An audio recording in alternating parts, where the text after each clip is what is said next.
Hi! Masaganang buhay! Harvest po tayo ngayon ng aking mga tanim na kangkong. Nakatanim lang po yan sa mga bote ng mineral water. Nakikita po rin yun, no? Ang gaganda po, no? Green na green. Ito po'y upland kangkong. Kung tawagin po ng iba ito, ay Chinese kangkong. Napakadali pong halagaan at patubuin ito. Tinatanim po ito sa true seeds, no? Ito sa isang bote po ng mineral water, naglalagay ako ng 5 seeds. So ngayon po, ayan, bali pangalawang harvest ko na po ito, no? Mag-harvest tayo ngayon, pamimigay natin sa ating mga kapitbahay. Itong ating mga tanim na kangkong to. Sobra-sobra po kasi sa aming pangangailangan, kaya ibibigay ko ito sa ating mga kapitbahay ang ating harvestin ngayon. Pangalawang usbong na po ito. Kagandahan po sa kangkong, abo pong tinatalbusan, lalo po siyang yumayabong, ano? Yabong po ng yabong. Kung 5 po yung tinanim kong seeds sa bote ng mineral water, ngayon po 10 na yung naging 10 na kasi nakaunang harvest na ako, no? Magiging pangalawang harvest na itong ating ipamimigay ngayon sa ating mga kapitbahay nating harvestin ngayon. Marami po tayong mabibigyan nito. First come, first serve po, no? Sa ating mga kapitbahay na gusto pong maka-avail itong ating free kangkong. Ang kangkong po, tinatanim siya gaya ng banggit ko, pwedeng seeds, pwede na lang po yung stock niya, no? Ibaon nyo lang po ito sa lupa. Kung seeds siya, ibaon nyo ng 1 inch, tapos after 5 days, tubo na po yan. Kung stock naman, gugupitin nyo lang po yung bandang ilalim ng stem niya, tapos yung talbos, yun ang ating lulutuin, ano? Ibaon nyo lang din po ng 1 inch sa lupa, tutubo na rin po yan. Tapos yung lupa na aking pinagtamnan dito, 60% buwag na lupa, 20% ay vermicast, another 20% ay coco peat, no? Tapos nagdadagdag na lang po ako ng coco peat, kaya kung makikita po ninyo ang ating tanim na kangkong, eto, no? Talagang green na green sila. Plant and forget po yan dahil ano po yung ating pamamaraan, self-watering po yung pamamaraan nating pagtatanim, no?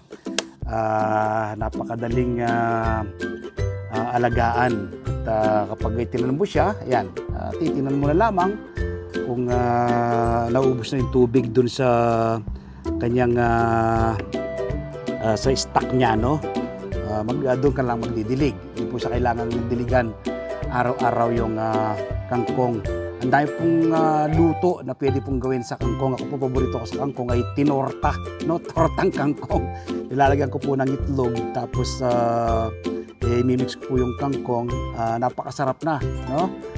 Pwede kang magsawsawan ng suka na may bawang sibuyas o kaya naman po ketchup. Talo-talo na. Kahit araw-araw ay magkangkong yung ating tanim na iba-ibang luto, o rather ulam na iba-ibang luto, hindi ka magsasawa. Ito lang po isa sa bahagi ng aking garden, no? Ito sa mga bote ng mineral water. Meron po akong tanim na kangkong din na direkta naman sa lupa, no? Upland kangkong din po yun, direkta sa lupa.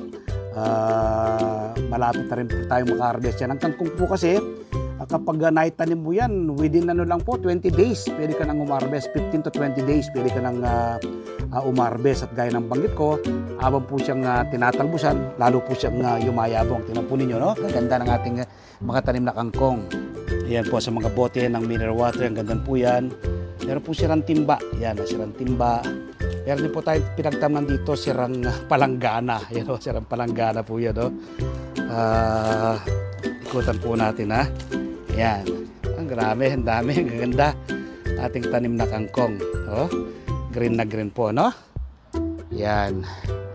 Sa bote ng mineral water. Magtanim din po kayo ng kangkong. Sa ganon ay hindi na po kayo bibili sa merkado, no? Napakataas po ng presyo ng gulay ngayon sa merkado, sa market, ano? Pero bakit ka pa bibili kung pwede ka naman pong magtanim tulad po ng aking ginagawang pagtatanim. Ayan, ay harvest tayo. First come, first serve, pamimigay po natin sa ating mga kapitbahay, no? Ating mga na-harvest na to. Yan. Makikita po ninyo. Bali, pangalawang harvest na po ito. Ipapakita ko po, i-close up ko po sa inyo ha. Ayan po, unang pinag-harvestan ko. Makikita po ninyo. Ayan po, diba? Ayan. Lahat po yan. Pangalawang harvest na yan, no? Panibagong usbong naman po yan. Ayan, tinan nyo po. Ayan. Ganda. Ayan. Ating mga tanim na kangkong.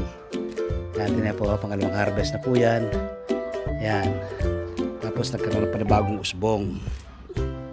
Harvestin pa natin to. Ayan. Gupit-gupitin nyo lang po, no? Tapos baka lipas lang po ng mga 1 week to 15 days. May panibagong usbong na naman po yan. Nasariwang talbos, no? Ayan. Okay. Alright. Pamimigay lang po natin to sa ating mga kapitbahay, no?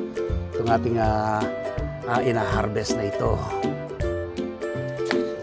Invite ko po kayo, no, this coming Sunday, panoorin po nyo yung aking TV show na Masaganang Buhay. Mapapanood po alas 7 hanggang alas 8 ng umaga sa 1PH Signal TV, Channel 1 ng TV5. Napapanood din po sa RPTV, YouTube at Facebook. At siyempre sa ating Facebook page, Facebook profile, TikTok, nagbabahagi rin po tayo ng kaalaman. Kapag araw naman po ng Martes, umaga po kayo ng kopya ng Filipino Star. Ngayon meron po akong column dyan, ano? Isinusulat ko po sa aking column ang iba't ibang do-it-yourself tips at iba pang sekreto sa pagsasaka. Sa Facebook page, Facebook profile, TikTok, nagbabahagi rin po tayo ng kaalaman. At siyempre, yung hindi pa po nakasubscribe sa aking YouTube channel, ang Magsasaka Reporter, mag-subscribe na po kayo. Like and share, click the bell button sa kanon, ma-inform po kayo kapag may mga bago kong video upload, video tutorial, upang ma-share ko po sa inyo ang pahiram na talento ng ating Panginoon. Palagi ko po sinasabi, food security starts at home. Nagawa ko po ito, magagawa rin po ninyo. So, ito po, no? Meron na pong unang pumunta sa atin ngayon dito sa ating mga kapitbahay. Pangsawag lang ito sa sinigang, ano, kuyang? Pangsawag, ito ay na-harvestan ko sana. Nakikita po niya, sariwang-sariwa, no? Ito po yung tinatawag nilang from garden to table, no? Ayan. So, mukhang isasawag po sa sinigang ngayon ito eh. Isasawag sa sinigang. Ayan. So makikita nyo po ngayon yung pinag-harvestan ko pong ito sa susunod na araw. Meron na naman pong ano yan. May mga usbong na naman po yan. Ayan o. Ayan. Sariwang-sariwa. Ayan o. Ayun. Ayun. Sa kasya na kaya ito sa pangsinigang? Sa kasya na kaya ito. So ito po yung ating na-harvest, ano? Kukunan na ni Kuya. Kuya ito na. Ayan. Alright, si Kuya, oh, nakahula siya. Ayun, pagsawag po sa sinigang? Nakasawag sa sinigang, napakasarap niyan. Healthy, bagong harvest, nakita mo naman. Salamat, God bless, God bless. So, yun po, ano, yung ating unang beneficiary, ano, ating libreng kangkong. Sabi nga po, first come, first serve, hanggang maubos po ito. Nang sa ganon pamigay natin sa ating mga kapitbahay, no? Itong ating mga na-harvest na kangkong ito. Magtanim din po kayo ng inyong sariling pagkain. Food security starts at home. Gaya ng banggit ko, kapag kayo nagtatanim, una makakatipid ka, pangalawa masustansyang pagsasaluhan ng buong pamilya, at pangatlo makakatulong ka sa pagpreserba sa ating inang kalikasan. Nagawa ko ang ganitong pagtatanim, magagawa rin po ninyo. Salamat po. Happy farming. God bless.